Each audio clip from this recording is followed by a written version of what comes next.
Thank you for joining, and hopefully this will help you make a decision to enter. If you're not sure which category to enter, it'll enable you to make that choice. And if you have already chosen, there'll be some hints and tips about to help you complete your application. So the first thing, moving ahead somewhat in time, there's a slide showing the date of the 27th of November 2019, which is when we have the award ceremony for the International Quality Awards. This is taking place at the De Vere Grand Connaught Rooms in the centre of London, and is the same venue that we used very successfully last year and that everybody seemed to like.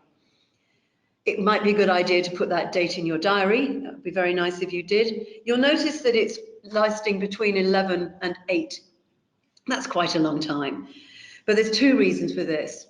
One is that it's our centenary year, and we want to make the event really extra special because it's our centenary, and so there'll be some additional activities and this year versus last. And the second thing is, and for me more importantly, is that this award ceremony takes time to truly honour those people who have entered, those people who are finalists, and those people who win.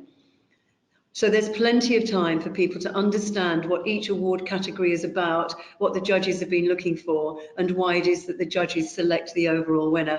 Having been involved in a number of awards and been to a number of other events, I know sometimes that it's quite a dash across the stage, and that's not it with us. This is an event that truly recognises those people who are the finalists and winners of the International Quality Awards. So as mentioned earlier, this is a webinar for both individuals and teams thinking of entering or entering, and I'm going to cover some general points first, and then I'm going to be make some points that are relevant to each of the individual categories. And please don't forget, if you have a question, write your question on your system. We will see that now, and at the end of the slides, I will answer the questions in turn. Right, so what we're going to cover is, by the end of the webinar, you will have a better understanding of the benefits of entering, the process that you need to go through to enter. I'd like to give you some insight into what the judges are going to be doing, the judging process itself, what we're going to be looking for, so you can know how we're going to assess your entry, what happens after your entry, what happens, in fact, all of the process between now up to the day of the award ceremony itself. And then I'm going to turn my attention to which award is right for you. And of course, it may be which awards are right for you. And there's an opportunity for you to choose to enter more than one if that's what feels right. There's no restriction on that. So benefits. The first one, by entering, you force yourself to make a succinct explanation of what you or your quality team or the organisation, what you deliver to your organisation. I have been a quality professional for the last 30 years, and I know how difficult it is to explain what it is that I do. And I've spoken to a number of other quality professionals, and many of us seem to experience the same thing. Here, you are forced to, if you like, write down what it is that you do and why that is of a benefit to your organisation and the results that you are achieving for your organisation. And having managed to do that in only 1,500 words, then it is something that you can share with your boss so that he or she are clear about what it is that you do. You can make sure that that's clear within your team. You can make it, you can tell your mum or your mates or your partner, you can put it on LinkedIn, but it is really good discipline. And it's a discipline that I didn't have until I entered for a quality award and found that I had to provide something very similar. If you are clear, then it's going to be quicker to enter than if you're not. So I guess that's one way of knowing how close you are to being able to describe, is how long this takes you. The second thing is, you can see what is missing. We're asking you to tell us a story. For many of the categories, we're asking you to tell us a story against the competency framework, about the context of your organisation, how you approach governance, how you ensure that governance occurs through the assurance, how you check the results and make decisions about whether any improvement is necessary, and how you lead all of this activity. As you complete your application, if you find that there are parts that you find easy to answer, and you find that there are other parts that are hard to answer, then it may be that you haven't previously thought about how to tell that story, but it might be because there's something missing in your approach. So even from the activity of entering might help you see opportunities for improvement. You get feedback. I will be, on a later slide, I'll give you a little bit more information about feedback, but you will get feedback about your entry. You'll get feedback from judges who are viewing a number of entries. This is the third year of the awards. In 2017, I judged every single one of them, and I was responsible for the feedback to every single one of those entrants. And there's quite a difference between the winning organisation, the winning team, the Quality Professional of the Year, and some others. And the opportunity to get feedback gives you the opportunity to learn, the opportunity to improve, and the opportunity to re-enter next year. And I think that that's something that it doesn't necessarily happen very often. You may get feedback from your boss, you may get feedback from your team, but how often are you able to get feedback from a panel of people who are looking at the state of the art today in relation to what it is that quality professionals do? And you will get recognition. Hopefully your organisation will recognise you simply from entering, from being brave enough and for taking the time to complete your application. But those people that are finalists and those people who are winners get an awful lot of recognition, and I will cover that also in one of the later slides. Don't forget to be sending me your questions. So the process of entering. First of all, I suggest you review the criteria for the individual categories and you see which one or ones suit you best. You might wish to talk to some of your colleagues at this point and see whether they agree with you. If you're thinking of entering Quality Professional of the Year, you might wish to talk to some other people in your team and see whether or not a team award is appropriate, or to talk to other teams and see whether they wish to enter for Organisation of the Year. So don't necessarily feel the need to make this decision all on your own. Or you might also wish to share your views with your boss or whomever is coaching or mentoring you. And if you are a participant in the CQI coaching scheme, then this also might be something that you find useful to raise with your coach. So select your category or categories. As I said, there's no restriction on your entering more than one, as long as you have you're able to complete the application and can comply with any rules there are in relation to applicants for that category. And then compile your evidence. Take some time to look at what you've been doing and find the things that you think would be compelling to judges. I'll talk more about this later, but on each of the categories, we will ask you to tell us what you do. We'll ask you to tell us your approach, but we'll then ask you to tell us how you know your approach is working. So take time right up front to compile that evidence. It may be that you need to ask a few more people for it. It may be you need to find some more. So look at this early on so that it doesn't catch you out when you are actually making your application. And then you complete your application on our online awards portal. This is the first year, 2019 is the first year that we've had the online awards portal. And it has a number of advantages over the way in which we ask people to complete their entries previously. The next slide I'm going to show you will give you some more information about the portal, so I won't say more about this at this time. But you complete your application on the awards portal, and it asks you to fill in a number of fields with your approach and your evidence, but it does not ask you to pay any money. The awards process here is completely free, so there should be nothing stopping you from entering if you choose to do so. So you complete your application online. There's a deadline for completion of applications is the 31st of July.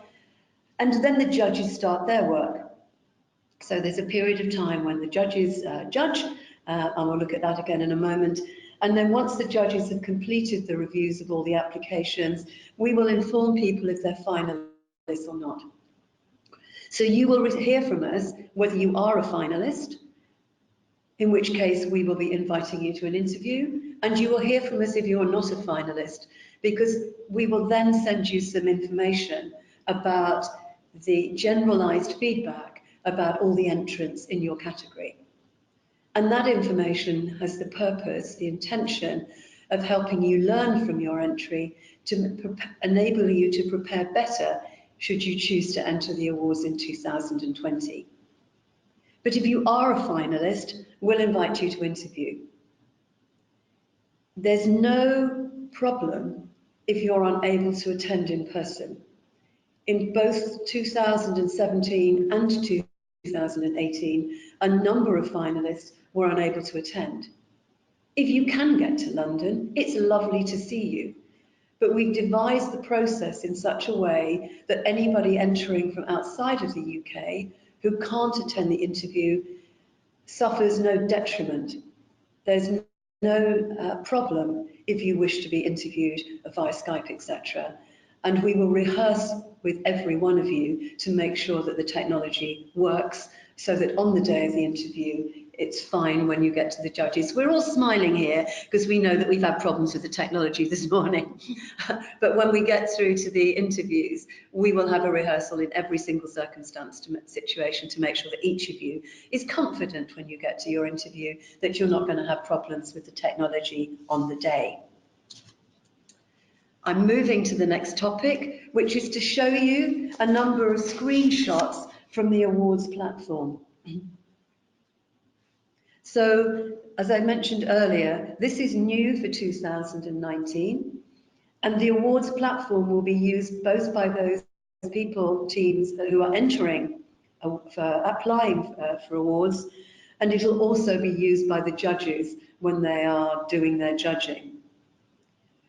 So the benefits of the award platform are that you can complete your application over a number of days. If you find that you're online and you get to a point where you suddenly realise you need some more evidence, you can come out, your data will be saved, you can come back in, pick up from where you left off. Excuse me a moment. And so it's supportive of you in making your entry. It helps you remember to answer everything. There aren't so many questions, but there were applicants in both 2017 and both 2018 who turned an extra page that they didn't mean to, and then didn't answer all of the questions. And if you don't answer all the questions, you can't be applicable. It's not possible for you to score all of the points. And so it helps you remember to answer everything because it won't let you move on until you have. And it also helps you with the length of your answer because it will make some certain restrictions in relation to how much text you put in. And there are some rules about how much text you can have, and this makes sure that when the entry gets through to us, that there's no problems with it, that it is in the format that the judges would be expecting. There's 4 steps with using the platform. We ask you to sign up. That's the picture that you can see in point 1, just giving us some information about yourself. It asks you, point 2, to confirm that you've read the terms and conditions. The terms and conditions are largely in relation to the protection of your data, how we look after it, and also in relation to the creation of case studies. But please take time to read that. Don't just tick the box without having seen what it is we've written. The terms and conditions are not very long, and they shouldn't be a problem. Then box 3, choose your category, and box 4, start submitting your entry. It really is that simple, and I know that a number of people have already started submitting, and a number of people have already completed their entry, and we haven't had any issues with the platform at this point in time, and I'm not anticipating that there should be any. But if you do have problems with it in any way, please make sure that you let us know, because we will do everything we can to ensure that the process by which you enter is as easy as possible for you, and there's nothing that stands in your way. I'm moving on to the next slide. So the process of judging. We have 6 award categories. On each of the categories, there is a panel of 3 judges, and there is a lead judge for each of the categories. At least 2 of those out of the 3 judges are subject matter experts, and at least 2 of the 3 judges have judged previously. So we have people who both understand what it is that they should be looking for in relation to your submission, and we also have people who have got experience of the International Quality Awards and will be bringing with them their understanding of those entrants we have looked at previously. Once you have entered and all the entries are in, so after the 31st of July, we will compile all of the entries for each category and make sure that each of the 3 judges for that category has access to those applications. They will mark those applications on the online portal. It gives the judges the opportunity to see the views of fellow judges, and for any difference of opinion, misunderstanding, any questions that the judges have while they're going through the judging process to be dealt with at that point in time. After they have had time to complete all the marking, and we're giving them the month of August and partway through September for this, knowing that at the moment we do not know how many entries we are going to have for any of the awards. And we have had dozens of entries for some categories in the past. Saying that is not supposed to put you off because there's a number of entrants. It's just showing you the popularity and how much insight we can get and how valuable the feedback we can give you will be because of our ability to make comparisons. But we are allowing the judges a 6-week period in order to do that. And then once they have marked all of the applications individually, we have what we call as the consensus meeting. We get all of the judges together, each of the 3, so there's 1 consensus meeting per category. And I will join each of those consensus meetings as chair of all of the panels of judges.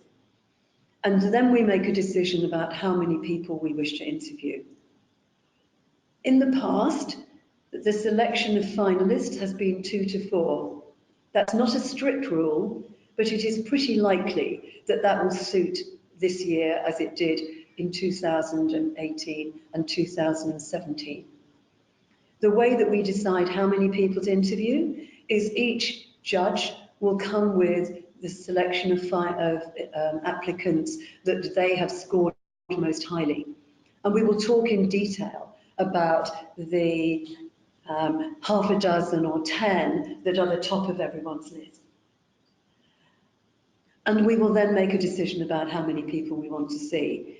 If there are 3 people and that are distinct and the gap between the scoring of those 3 and the 4th, we will cut it at 3. If, however, there's 4 people, 4 teams, 4 organisations, all of whom are very close, then we will choose to see the larger number, such that we give more people the opportunity to tell their story.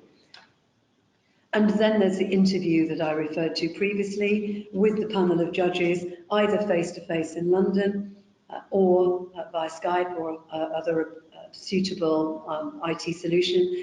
And I, the Executive Director of Policy for the CQI, I will join that as well. I've attended all interviews in the past and I will do so this year. We have 1 day set aside for each of the panels. That you'll find those dates when you go online. And if you are entering for an award, it's really helpful if you put that date in your diary now, such that you would be available if you become a finalist. And after we have seen all the finalists, we will then make a decision on the winner. We won't tell anybody. The only person we tell is the person who engraves the award. Otherwise, the decision on the winner will not be made known until the award ceremony itself. However, the decision on the finalists will be shared, and the finalist name will appear on our website as soon as we have, that list is available. Okay, I'm moving forward to the next slide. Just to give you a feeling about how we're getting on and going through this presentation, I'm turning now to slide 9, and I have 13 slides. So we're about 2/3 of the way through my formal input, just if you're trying to gauge the time. So first, this slide is about what the judges are looking for.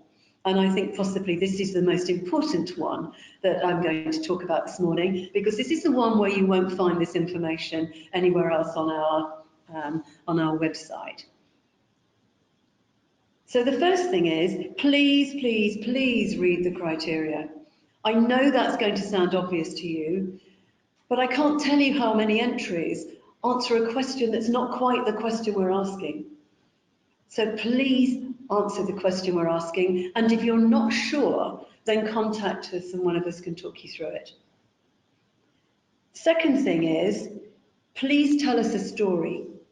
Most of the awards, all of the awards, bar the organisation of the year, are asking you questions about 5 different topics. And those topics link together. And needs to see that there's a story. I need to know, the judges need to know that your approach to assurance is based on what it is that the governance of your organisation is. And that your approach to improvement is based on what you learn from your assurance regime. And that your leadership style fits the context of your organisation. So please work out what I'm calling your red thread is. Tell us one story and not a number of different stories. I want to know that there's a reason why your improvement projects or your improvement system is the way it is, and that it's based on what you learn from assurance. So help me follow that chain through. Please give us a start point that helps us understand your context. Quite often, the context starts with something saying, this organisation is in a very heavily regulated environment, and then there's 3 or 4 acronyms, 3-letter acronyms of the governance regime that you're in. The judges may not be in your sector. There's no reason to assume that the judges will have intimate knowledge of your context. I know you're tight for number of words, but please give us 2 or 3 sentences that help us understand what your organisation does and what's really important to it right now. And if you have an acronym that's not generally known, please spell it out for us once, and then we will follow it from there.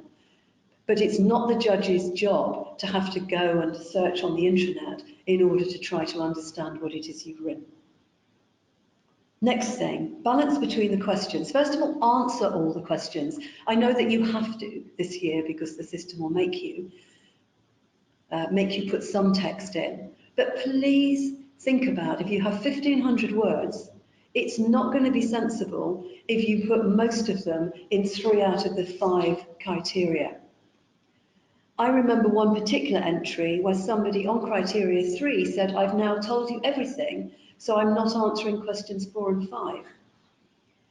All of the questions have marks, and if you haven't given information in all of them, the judges will not make an assumption on your behalf of what you could have said elsewhere. If you don't answer a question, you will score 0. Think about this similarly. Think about how you allocate your text. With the exception of organisation of the year, there's 5 criteria for each. It keeps it quite nice and simple. There's 5 criteria, and on each of them we ask you to tell us about approach results. You've got 1,500 words. So if you balanced everything out evenly, you would have 300 words per category. I don't suggest you do it in a way that means that you word count every single word and it's exactly the same. But the marks are the same. And therefore, if you're going to be using 200 words for one category and 600 for another, my feeling is that you probably are spending too much time and too much of the allocation on one category and not enough on the other one. Just think about that and maybe ask somebody else to review what it is that you're doing. You need to give us evidence. So 50% of the marks are allocated to your proof that the approach that you tell us is the right approach. So two big things here. One is, it's evidence and you need to tell me why that evidence is relevant. So it's not just any old data you have about assurance, by way of example. It's the evidence you have that make the judges confident that your approach to assurance is one that's working for your organisation. And that's one of the ways in which you can select the evidence, is does it substantiate, does it prove that your approach is right? Because you can't tell us every bit of evidence that you've got, every bit of data that you have. The second thing is, please give us some real data. I have read entries where when I've asked what when I've read what the approach is, the approach would say, we are adding some new services for our customers, and we are going to measure whether they are satisfied by adding questions to the customer satisfaction survey. And then when we've looked at the data, where I would have expected evidence that you've added the questions and the questions have shown that the customer was happy with what you did, instead of that, in the evidence section, it said the evidence is that we've added the survey questions, which doesn't help me know whether or not the customer actually liked what you did.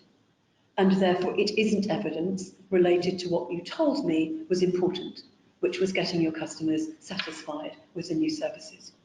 So think, and in that instance, that bit of evidence scored nothing.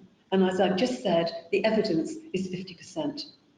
And my feeling is that many applicants spend 80% of their time thinking about how they do it, and 20% of the time about thinking about how can I show that that worked. So you need to think about everything you say, how can I prove it worked? Use your slides to give us more insight. One of the real reasons for giving you the PowerPoint slides is that you can show us some data. You can give me some graphs, you can show me some charts. You can take off names of specific customers and others' data if there's anything that you'd rather the judges didn't see. But you can still show charts with evidence. We can in a more anonymised way if it needs to be. By all means, if you want to give us a photograph of yourself so we know who we're talking to, that's fine. But we have had instances where all 6 slides were photographs of the team. The slides are an opportunity for you to get more marks. So just think about what that slide is going to tell the judges that they don't know previously, and whether that slide is something that the judges can mark. A photograph of where your location is on a map is interesting, but it's not going to give you more marks. Not unless it has relevance that's bigger than that. So please just use your slides. And they must be readable. I have had instances in the past where people have given me slides that have linked through to websites, linked through to survey data, linked through in some occasions to their own website and data. And that is not allowable, because that just means that you could potentially expect judges to look at any amount of evidence, every bit of data your company has. And that's not possible for judges, but also we need to make sure that there's comparability between all entrants. And so there has to be the rule that it's everything that's on the slide and nothing that's beyond it.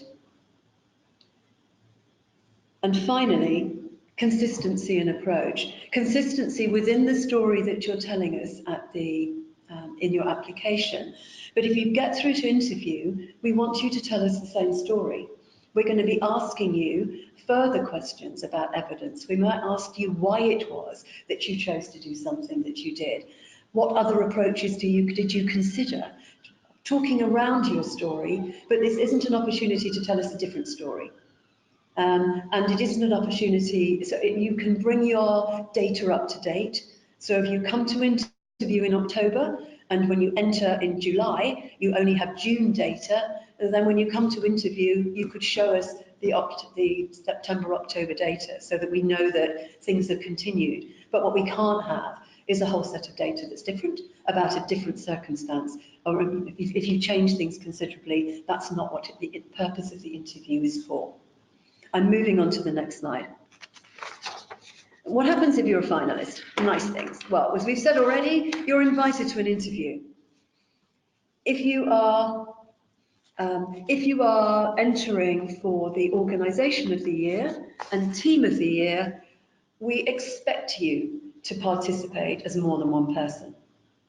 We would like you to tell us how many people you're going to bring. And if you're online, it's quite nice for us to know how many people are in the room on the other end. But please think about who comes to interview. And as I said, it's important you know that if you are a team or an organisation, you can bring more people. If you're an individual and you really want to bring someone with you and you think that's going to help you feel better on the day, then feel free to do so. And particularly, I think if you're an emerging talent entrant and you want to bring somebody with you to support you, then we would understand why you wish to do that. So you're invited to interview. Most people love the interview. I know it sounds daunting, but the judges are all very friendly, they're all very interested, they want to help you, and a lot of people have told me that they've learned a lot from the interview itself, from the questions that we're asking. There's things that you think are clear in your story, but when we're asking you because they're not. And that is a learning for you. Your name will be mentioned at the awards ceremony. It'll be mentioned, it'll be on the screen. You will be in the awards brochure. Everyone who attends the awards is going to have a brochure that's their running order for the day with details of every single finalist. You will appear in that and you will see what it is that we are putting in there about you. If you win, you will be invited to collect your award on the main stage. You saw that in one of the earlier slides, what that stage looks like. You will be able to shake hands with either the sponsor and or the judge. You will have an opportunity on that day to meet the other judges, or all of the judges again, who will be able to tell you why you won. When you meet them on the interview day, they don't know when they see you that you're the winner. They won't know till after the end of that day. When they see you on the day, you and the judges will be interested in talking to you. The sponsor will be interested in talking to you. It's your day for your recognition. We may interview or film you. We did that last year for many of the finalists and for all of the winners. And so we anticipate doing something similar this year. Your story will feature in the ebook. So we produce an ebook containing the case studies of all of the finalists and all of the winners. The ebook for the 2018 finalists and winners is available via the website, so you can see what it is, the sort of things that we're writing. You have the opportunity to review and approve that information. We're not going to publish without your approval, but last year we managed to have approval from every single one of the finalists and winners, and to produce a book which clearly shows why these people do deserve to be the people who were finalists and winners on the day. And you will have an opportunity to learn what the judges think of your entry. We will tell you on the day. There'll be some feedback in the ebook itself, and you will receive some personalised feedback post the event. All of which means that you get your recognition, but you also get the opportunity to learn.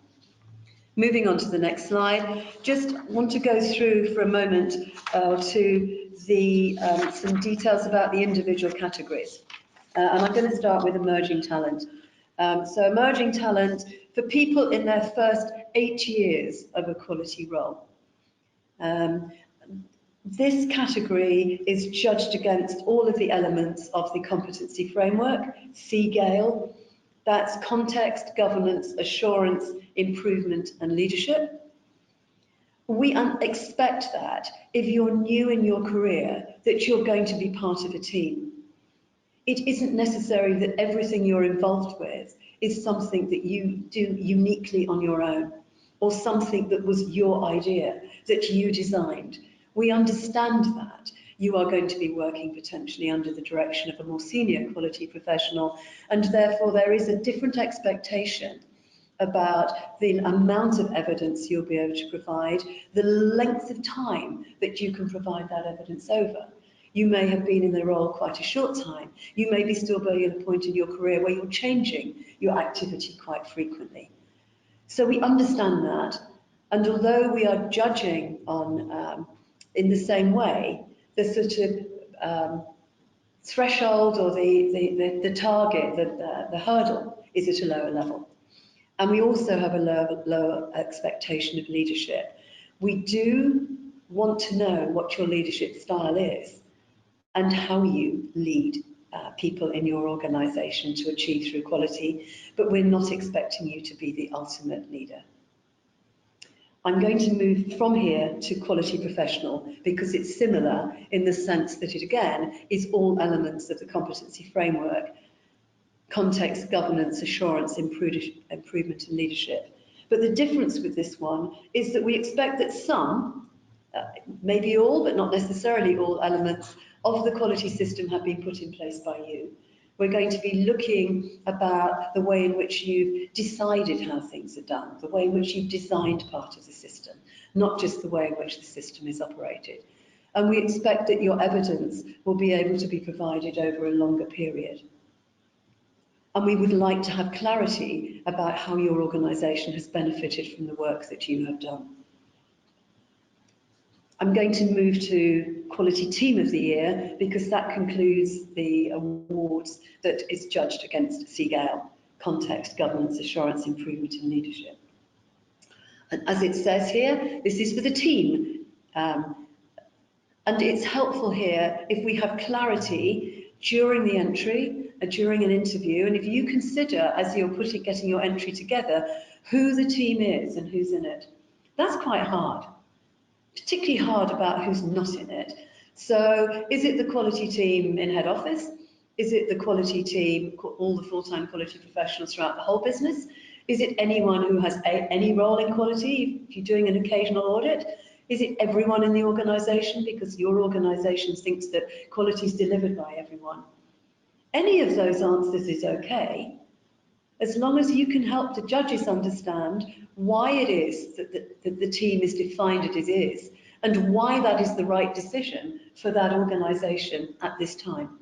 We do not have a particular view about what's right.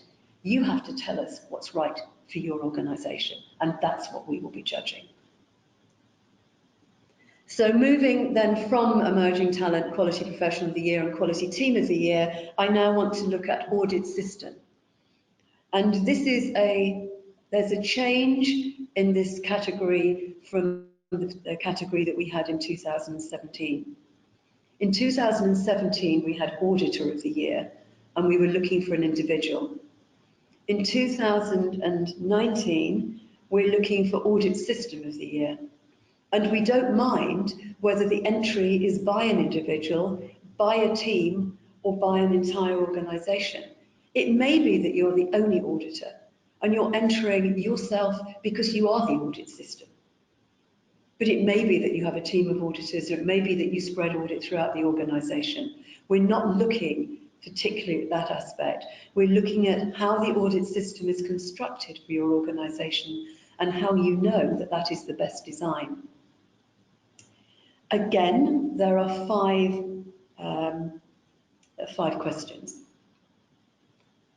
The first two of which, plan and prepare, we are taking together and we're giving more marks to this. So I said previously that all of the questions get 20 marks, 10 for approach and 10 for deployment. On audit system, plan and prepare is 40 marks. We're taking those two questions together. And you can complete the form together because those two questions are sort of wrapped up and it's quite hard to separate them. So we want to know how you plan and prepare for the planned the audit system, the audit schedule, what you're covering, what you're not covering, how you prepare for audit. We've got a topic about field work, what happens when an audit happens. Then a question about report and follow-up, who you report to, how you report, how you ensure acceptance of the audit reports. And then we also ask a question about the impact of not only a single report, but the impact of the audit system overall. And those questions are based on the principles in ISO 19011, which is the ISO standard for management systems auditors, which I hope you know that we support at the CQI. I'm now moving on to improvement system, and this again is a change slightly for 2019. In 2018, it was improvement project, and the people applying tended to be individuals. Similarly to the change from Auditor of the Year to Audit System, going from improvement project to improvement system allows this category to be open either from an individual. It may be that you are the entirety of the improvement activity in your company, or for a team who maybe have a team of Lean Six Sigma belts or Six Sigma belts, or it could be for an organisation where the improvement activity is spread more widely. We have no preference of approach. We would just wish to understand how the improvement system works for your organisation and how you know that that is the right approach. And here we're going to be asking you to focus on the understanding of the organisational needs for improvement. Please don't tell me just about an improvement project. How do you know that that's the right thing to be working on? How do you know that your improvement system is supporting the assurance and governance and other activities in your quality system? And make sure that the requirements of the projects follow through and that you learn from the projects that are implemented and you know that they've achieved and you feedback that learning into the improvement of your improvement system. The 5 questions here are about context, analysis, delivery, learning and assurance. And then finally, I want to just look at Organisation of the Year. Organisation of the Year, there are 7 questions. The 7 questions are based on the principles within the standard ISO 9004, the quality system for sustainable organisations, which the Chartered Quality Institute supports. So there's 7 principles and there are 7 questions. And so you are allowed a few more slides and a little bit more text in recognition of the additional questions that there are in this category to make sure that you have enough space to tell us everything that we wish to know. Please here, make sure you define what is included in the organisation. That may seem as if it's obvious, but it may be that you're a wholly owned subsidiary of a wider group. It may be that you are a distinct operating division within a subsidiary. I don't mind, we don't mind, as long as it is about something that operates as an organisation and not operates as a quality team. But please make sure we know what it is. Otherwise, it's hard for us to understand whether it's appropriate. And on this one, please make sure that you include aspects of culture. We're looking for an organisation which has quality at the heart of what it does and where the quality culture is suitable. The questions we're asking are going to be about the interested parties, how you determine your stakeholders, a specific question about your culture, about leadership, process management, resource management, analysis, and innovation and improvement. And if you know that standard, those topics should make sense. Just reiterate, final time, you can enter more than one. So you could enter audit system and quality professional. Your company could enter someone in all of these. And what we would like is we know that we're going to get a number of really good entries. From the entrants we had in 2017 and 18, there are people who have casebook examples of how they can tell us what they do and why that works. We need to be able to make a choice sometimes between a number of entrants, all of whom are really very good, and any of whom we would be proud to have as a winner. But we need to make a choice of winner. and it helps if you give us a little bit of magic dust. So before you submit, just think about whether or not your entry tells us what makes you and your entry or your team stand out from the crowd.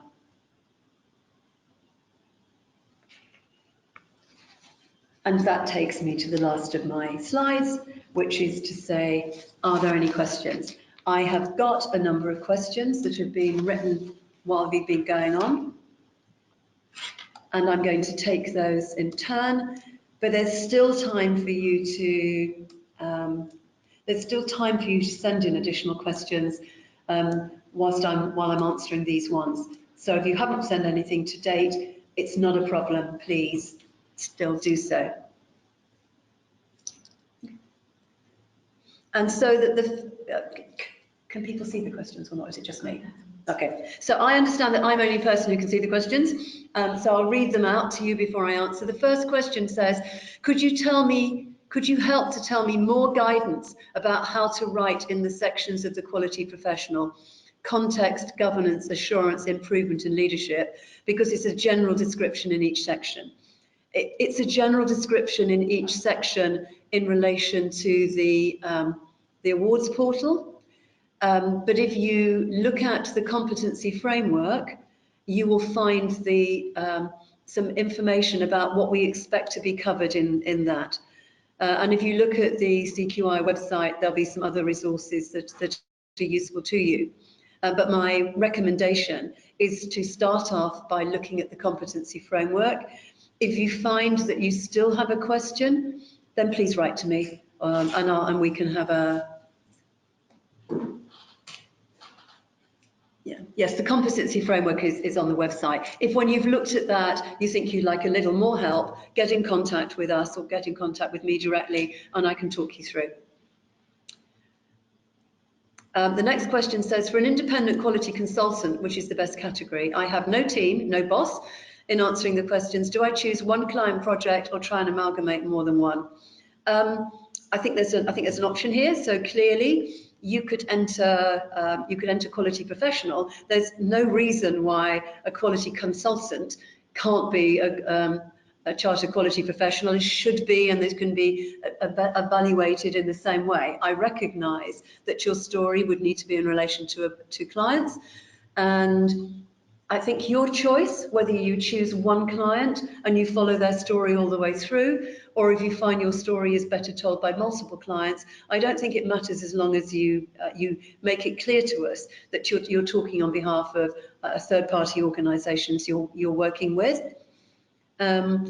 So if you're doing generalised consultancy, I imagine that Quality Professional of the Year is the best one for you. But if you're a consultant and you're working primarily in an improvement capacity, you might find that Improvement System, if that's the area that you've advised clients on, is the best one for you. But I imagine from what you're saying that it would be the Quality Professional of the Year. We haven't in previous years had an entry from a consultant putting in an entry in the way you're describing, but I have had other people contacting me this year telling me that they're going to do so. And my advice to them is the same as the advice that I am giving to you. The third question says, is there a cost in attending the awards day and a maximum number of attendees allowed from a single organisation? Yes, so there is a cost in attending the awards. It's an event at which we need to pay the organisation, the Royal Connaught Rooms, and it's also a lunch. So there is a cost to us in providing the lunch. So we are selling tickets. In a moment, I'll tell you what that ticket price is. But it is not our intention to be making a lot of money out of selling tickets. We just need to make sure that we are not operating a loss in relation to this. So the cost to an individual CQI or IRCA member is £95 plus £19 VAT. Not the VAT. Is £95. That may seem like a lot, but there are other award events that we've been invited to this season, which have been 3-4 times that. So that covers costs. The cost to non-CQI members is more. It's £125. And then there are special rates for tables and corporate partners. And if you that information is on the website. So yes, there is a cost in attending, but it's to make sure that we cover the costs that we're paying out in relation to the event. And as mentioned earlier, there's no cost in joining. So just looking at the next one, and this is a question from someone who's asked a previous question. I would like to apply for Quality Professional of the Year award.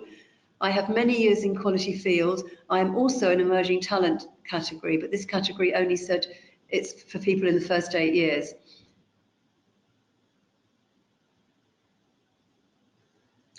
I think that it's very unlikely that somebody would be suitable for Quality Professional of the Year and Emerging Talent. I'm not saying it's impossible. It is possible that someone in their first 8 years could be so good that they could also be a contender for Quality Professional. But the purpose of having the Emerging Talent is so that we're able to set the bar lower and still have winners from people who are new in their career. And we didn't think it was fair that they were in exactly the same category as people who have had longer to hone their craft, to manage this. So if you are within the first 8 years, I would recommend Emerging Talent. If you are beyond 8 years, it has to be Quality Professional of the Year, because that is our way of making sure that those people who've got a considerable amount of experience leave the field open for people who are more junior so that they can enter Emerging Talent, and that's the right category for them. To the person asking this question, I know that you asked the first question about what to put in each of the categories and how to answer. If my answer to you today is unclear or you'd like to talk this through, just let us know. I understand you've got a lot of questions. Next question I'm going to ask for help with: can the application be exported locally to an application such as Word in order to facilitate an internal organisation review before finally submitting? No, export isn't possible, but you can review online as many times as you like, and you can edit online. So there's no reason why you couldn't have a review looking at that, sharing the screen, looking at that document.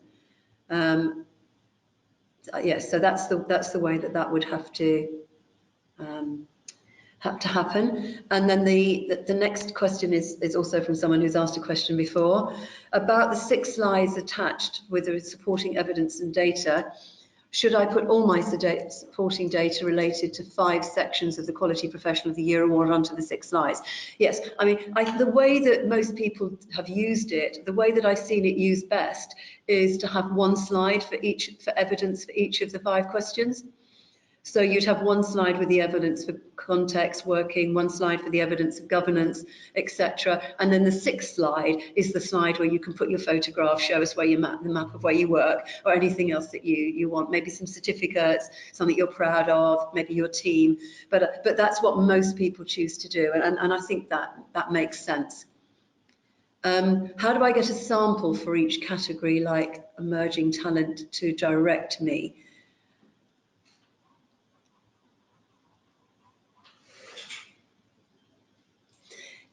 The best way of finding that out would be to look at the ebook, because then you can see the story of each of from the winner of the Emerging Talent Award for last year and all of the finalists.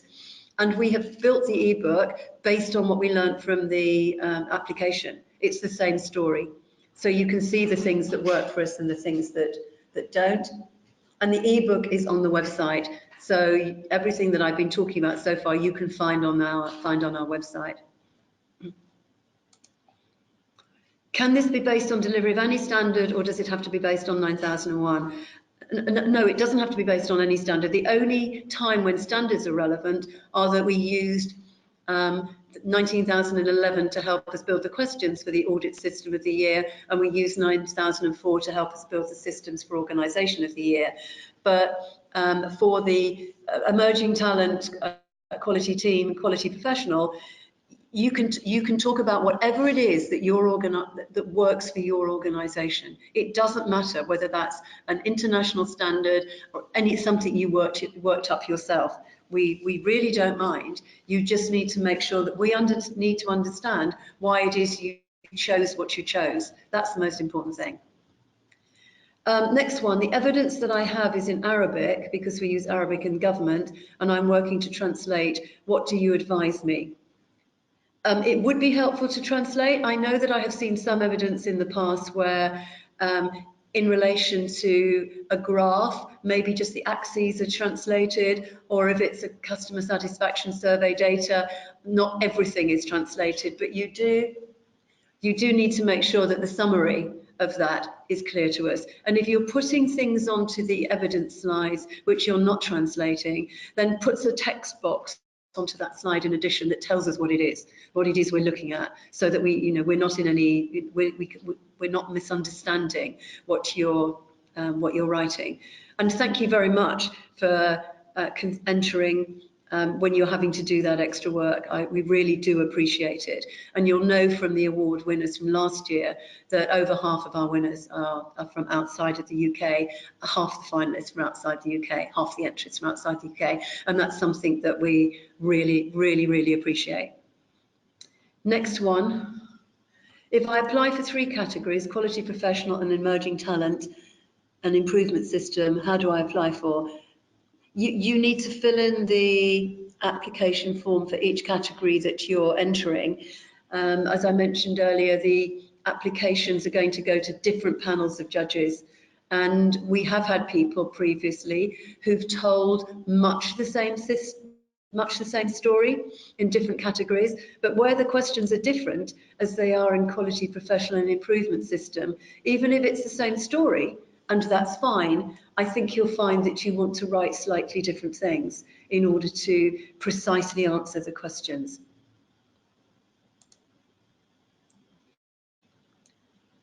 I have applied for CQI and filled in the 26-page application, but was instead offered PCQI when asked for score. I'm going to need to take this question offline. It's not specifically related to the awards, and I don't have any particular insight in relation to this.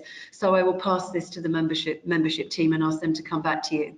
I can see who you are, so we can get back to you. Next one, I have worked in a quality role in some form since I graduated in 2009.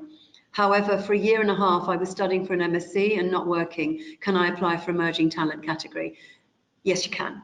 The 8 years is just about met in relation to you, and I understand you will have had a gap and that will impact what you're doing. Yes.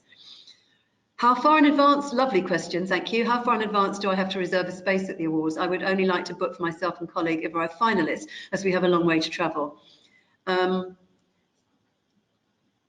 We haven't previously had an issue with any finalists being able to get tickets. We recognise that finalists won't know who they are until the first couple of weeks in September. There will be spaces at that point in time, but we know that finalists are booking when they know, and therefore we look after that. So please don't worry about it.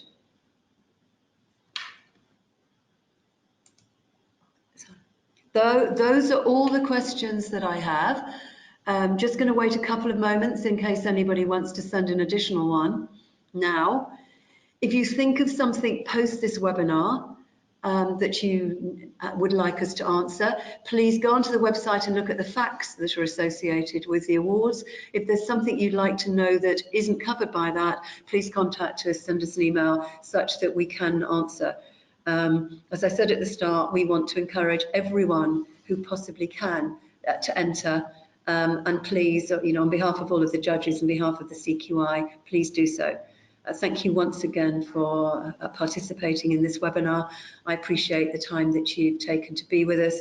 I haven't had any additional questions come in, and so thank you very much for your participation. Have a lovely rest of your day.